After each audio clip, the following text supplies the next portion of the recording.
Only one group dares to challenge this intergalactic threat, the Super Friends. Hey guys, Rez the Collector here with another action figure related video. There will be a little bit of reviewing going on in here because there are some figures that I haven't reviewed yet, and I may just include the reviews as part of this video, so this may be a longer video than what I usually put out. I usually try to stick to around 10 minutes, and I know I've gone above that on a lot of videos, and this one's probably going to be one of them. So, the purpose of this video is to show you guys my classic Justice League. Now these figures are pulled from different companies, different time frames. Basically, the criteria to get on this list was it had to be a classic version of the character. So we're talking red underwear here, green underwear, blue underwear, star-spangled underwear, and just in that criteria, just a classic look for the character. Now the two figures I had, well, the two characters I had the most trouble with deciding on which figure was going to be put into my classic Justice League was, of course, Big Blue here and Batman. The Batman would be easy, except for the version of Batman that I have that I would like to use. Well, you'll see when I get to Batman. So we're starting with Superman. The two versions, actually, God, there were four. I had it narrowed down to four at one point. And that was, now I say this is the only Mattel one that was on the 4 list, and he's the one that actually made it. And there's some reasoning behind that, we'll get to it. The four were, of course, the S3 Sculpt Superman, which is an iconic image of Superman. It's a very iconic figure. The only thing that he's missing is the yellow S on the back.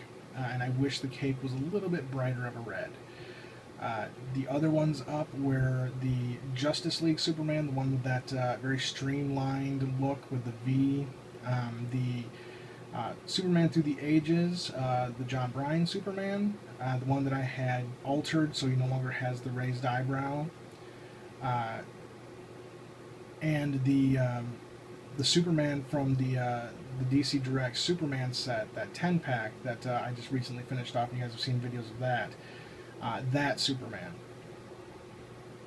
The reason it honestly was originally, I've done this video once before, and I ended up scrapping it because I got way off subject like halfway through, and it was a terrible video, so I scrapped it. It was like 20 minutes long, so it was a real big waste of time. And in that video, the Superman Through the Ages Superman was the one that was in here. And I like my Superman to be larger than life. And at that time, I was really wanting him to be taller than the rest of the league. But it came down to he was way too big. I mean, I want my Superman to be a bigger version of Superman. I don't want him to be slimmer, which is why the Justice League Superman, he lost out because he has too slim of a body style. But the Superman Through the Ages and the DC Direct, they ended up being too tall to fit well with the rest of the characters. Now, I do like a bit of height difference in my figures because not everybody is the same height. You know, in the real world, you see, 7, 8 people standing together, they're not going to be identical heights. Everybody's going to vary, and I wanted that in my league, but he towered over some of the other figures, and some of the figures that I wanted to be kind of matching in height with him, or maybe a little shorter with him, like Batman, and a couple others, but it wasn't working out that way. So I ended up with the Mattel Superman. He is a great Superman. He's a very iconic Superman, and he is the lead-off figure for my Justice League. Now, the next figure is also another figure that I had a lot of trouble deciding with, and that is Batman. Now, the only reason I had trouble deciding, because this is the Batman I want in my league. I want the gray and blue Batman with the black bat symbol with the yellow ellipse around it. That's the Batman I want. The only problem I have with this guy is the battle damage. I know there are versions out there without the battle damage. However, don't have one. I am currently watching a couple on eBay that I may throw some bids on. If they go cheap enough, great. If not, I'm not primarily a Batman collector, so if I don't get it, it's not the end of the world. But I would like a Batman without the battle damage. But this is the version of Batman that I wanted in my league. I actually, up until a couple minutes before this video started, had the Arkham City Batman, the DC Director Collectibles Arkham City Batman. Since he's right next to me, I'm just going to grab him and show you. Oh, sorry about that. A very cool Batman. Again, with all the quality control issues I have, when I opened this guy, he completely fell in half. So I ended up having to glue his torso back onto his lower half, which kind of sucked. But he, while a great and iconic looking Batman, it does not scream classic Batman to me. He's got the underwear, but they look more like boxer briefs. And he's a much darker Batman than the Batman I'm looking for. I'm looking for that 70s and early 80s Batman before the 89 Batman movie. That's when they really started darkening Batman up in the comics as well. There was this comic, it was A Funeral for Mr. Miracle, I want to say. And that was one of the first issues I really noticed where they had started to darken up the Batman. They made Batman kind of pissy. He was talking to Superman, told Superman that they weren't friends, blah, blah, blah. That was not the Batman that I want in my league. So regardless of the battle damage, this dude got nixed, and the battle damage Batman got put in. Now, third figure, of course, we're going to finish off the Trinity. And this is a DC Direct Wonder Woman. I'm actually not sure which Wonder Woman she is, only that she is a very classic Wonder Woman. She has the lasso hooked to her, and it is actual, it's not plastic, it's an actual nice little gold threaded lasso there on her. This is actually the only classic Wonder Woman that I own, but I think even if I had others, this is the Wonder Woman I would have chose. And one reason that stands above all others is her height. As you can see here, she is taller than Batman and Superman. The only difference with the Batman is his ears are coming up, but she's a bigger figure, and I wanted that representation. The only thing recently that has really given us that representation of Diana being an Amazon, a big girl. She's a big girl. She's hefty. I mean, not fat, but the Amazons were large women. And the only figure we really got that depicted that against the other figures in the set was the New Frontier. And in the cartoon as well, and in the comic as well, she was much bigger than the other heroes. And that's the way that I feel that Diana should be depicted. She's not a little frail thing. She is a warrior. More so than Batman, more so than Superman. I mean, Batman was a rich boy. I'm sorry, he was. Granted, he went through training all of his life. Superman is a farm kid. I mean, in books or shows or whatever where he's lost his powers, he, for the most part, gets his ass handed to him. Without Superman's powers, there really isn't a Superman. Batman, I will say that for him. You take away the costume, you put him in a suit, and he's still Batman. He still has all of his skills. But Wonder Woman was born to a warrior people. She was raised as a warrior. I think, honestly, if it really came down to a hand-to-hand fight, everybody depowered, Diana would kick the crap out of both of them. You can disagree with me. That's up to you. I really don't care. You want to disagree? Go ahead. This is my Justice League. These are my opinions. Yeah. Alright. Next figure. And the next two figures are actually League staples. These are members of, when I think of the Justice League, these two are always here. My last two in here, because this is a 7-person league, the last two are going to be wild card spots that any number of figures could take up. Any number of characters could take up those spots. But the next character in line, I was debating on which one I wanted to do first. But the Scarlet Speedster himself, the Flash. This is a DC Direct figure. It is the JLA Flash.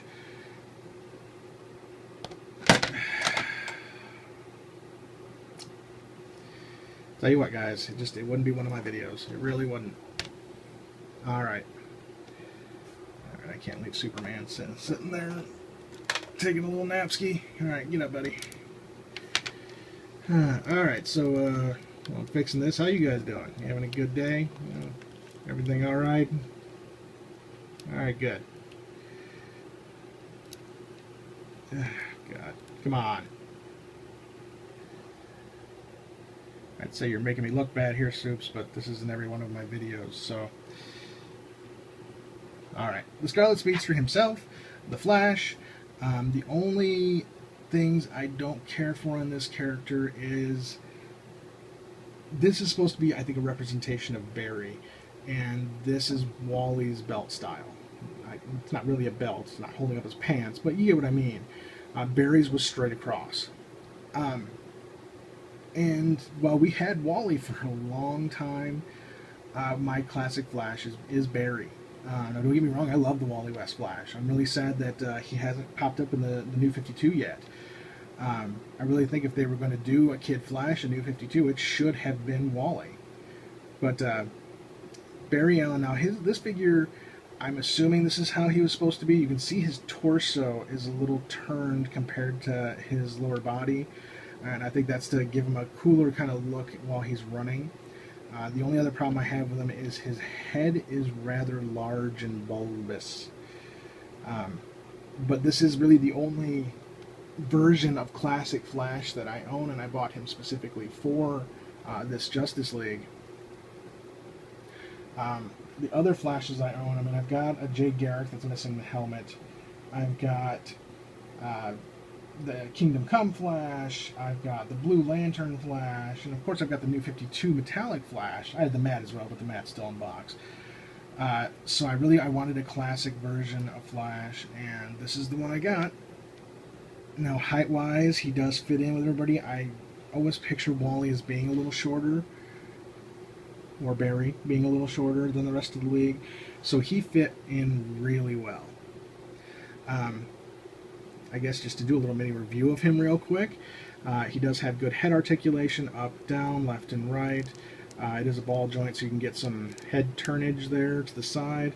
He does have ball jointed arms. Of course, it's a DC Direct figure, so he will fall apart if you move his arm too much. He, of course, has no ab crunch, no bicep. He does have elbow. He does have, of course, the hip, so we can get a good running look out of him, and he has knee, but thankfully no ankle. Classic version of the Flash, really nice white circle with the yellow lightning bolt coming all over it. The colors really pop. The head sculpt, other than being rather large and bulbous, is very nice. The eyes are really well done. The mask is well done.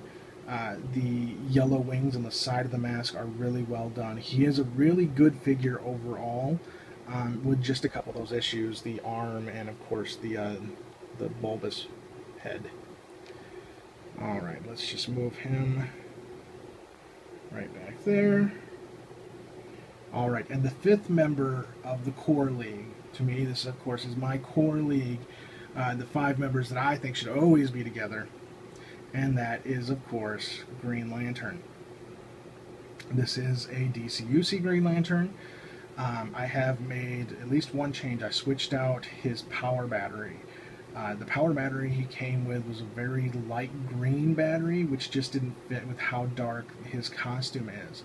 So I ended up taking, this was Stell's battery, the DC Direct Stell's power battery, and it looks much nicer with him.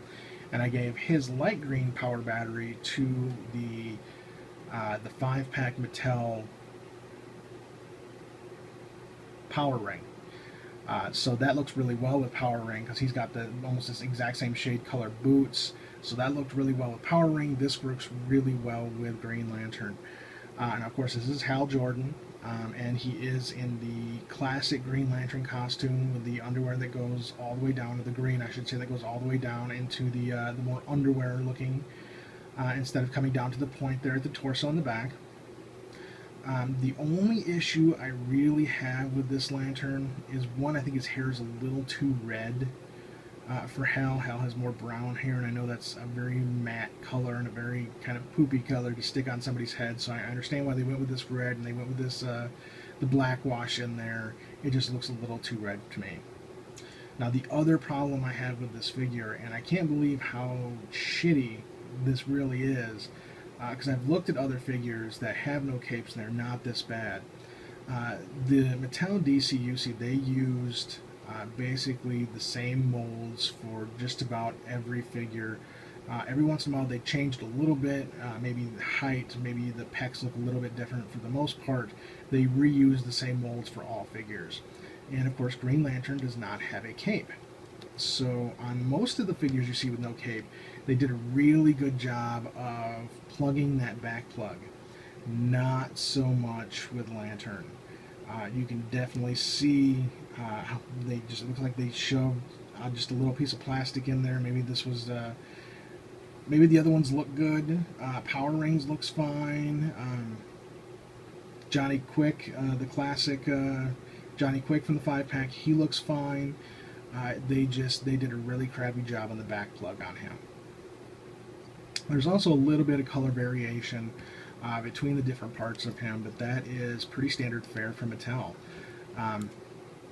You can see that the legs here, they're a little bit lighter than the rest of the hip and the torso and the boots.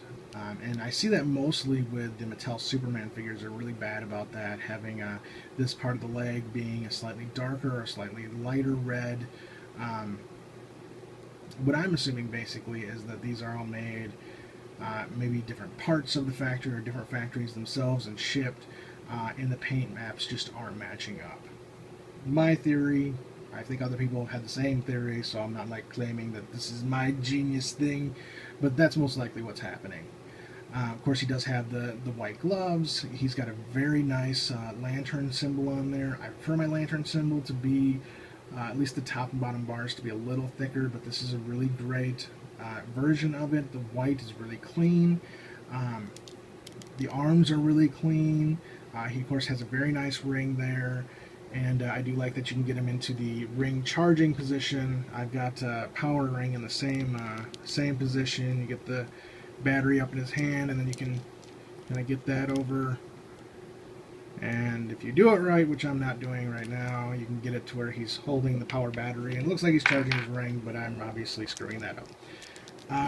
The only other issue I have with Lantern is he's got kind of a hunched over look, unless you do that ab crunch pretty far back. Other than that, he kind of looks like a stalking monkey. So yeah.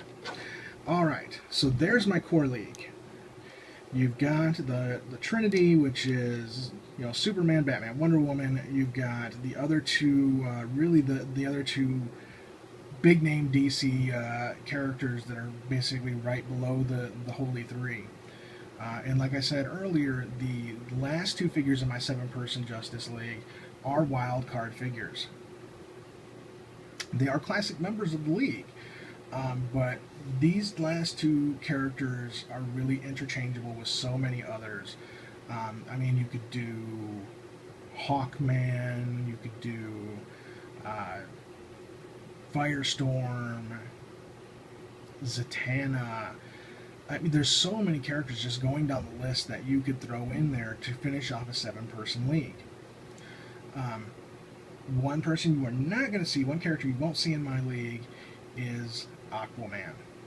Aquaman is a classic and founding member of the Justice League. However, I'm pretty sure he blows dolphins. I've heard. Can't clear. There's no pictures. I don't know, but basically, fuck Aquaman. I'm not a big Aquaman hater. I'm just not a fan of the character in general. He has power. He, is a powerful guy. But I mean, seriously, fuck Aquaman. All right. That being said, the next person to join my league, and actually, this was a toss-up. This, when I originally did this video, this was Firestorm. But in looking at the league, one, he was way too big because he is a DC direct, and he was just way too tall to fit in with the rest of the characters. So at the last minute, I decided to switch him out, and I did that for a classic Green Arrow. And there goes Hal. He's slipping. He's falling. Can I save it? Can I do it? Is it? Because, oh, look at that. Saved it. Saved it. Go me. Alright, Green Arrow. This is one of the guys I got, him as well as the Wonder Woman there, some of the guys I got in my Christmas haul last year. And I do have his quiver. You can see it is broken here. I've tried gluing it on once and it fell off. So I don't know if I'm going to reattempt that. Don't fall, dude. Seriously, don't get kicked. I'll put Firestorm back in here. So there you go. Classic Green Arrow. From his body style, I'm going to say that he is definitely a... Oh, damn it, hell. He is definitely a DC-UC figure. Or not a DC-UC, a DC Direct figure. Out of all of these... Well, it's 3 and 4. We've got 3 DC Directs and 4 Mattel. And of course, now for the last figure. A lot of you guys have seen my videos probably know who this is. And he does tower over the rest of the league, even though he is a DC-UC figure. And that is the Martian Manhunter. Alright, Ollie, get out of the way. Alright, there's the Manhunter. I'm going to slide. Try not to knock over Hal again. Alright, and that is the Martian Manhunter. Now, I've done a review on this guy. You guys can always go ahead and check that out. Johns here is a classic member of the league. But he is one of those interchangeable figures, one of those interchangeable characters. Outside of Lantern, Flash, Superman, Batman, and Wonder Woman, he's one of those guys that can appear but doesn't have to be a... Come on. To be a good Justice League, you don't have to have Martian Manhunter in there. Oh, jeez. You don't have to have Martian Manhunter in there. To my thinking, to my feeling, in my opinion, you have to have, of course, the Holy Three. And then you have to have a version of Lantern and Flash. Now, whatever version you want to use, that's up to you. And of course, if you don't want to have Lantern and Flash in your Justice League, that's again up to you. But for me, you have to have a version. I prefer the Barry or Wally version of Flash, and of course, I prefer Hal of all the Lanterns. But you could just as easily throw a John Stewart in there. Guy Gardner, not so much. Guy, well, has been a member of many different leagues, is getting like sloppy seconds on the Dolphin after Aquaman is done. I'm not a Guy Gardner fan. He just never seemed right to me as a Green Lantern. And I guess, I've met some seriously dick cops in my life. So I guess as a galactic or universal police force, you got those assholes in there, and that's what Gardner is, but he doesn't fit in my league. So there you go. That is my 7-person, 7-character Justice League with the figures that I have personally chosen to represent my league. And again, you may choose different figures, different characters, all together to represent your Justice League, but this one is mine. We took a look at Flash and Lantern in this video, so I'm probably not going to do separate reviews for them now. Since we did get a decent look, I mean, Lantern, basically, he's got the standard DC UC body buck. You know, standard articulation, just it's Lantern instead of nameless other figure throw in there. And we did take a look at Flash with his differences in articulation, and of course his arm popping off, and we talked about his giant bulbous head. So there you have it. That is my Justice League. Now, the majority of this league is going to be in my Worlds Collide video, but most likely it'll be with addition of Firestorm due to the new 52 Deathstorm. Alright guys, this was a really long video. I want to thank you for watching. Rate, comment, subscribe, and have a nice day.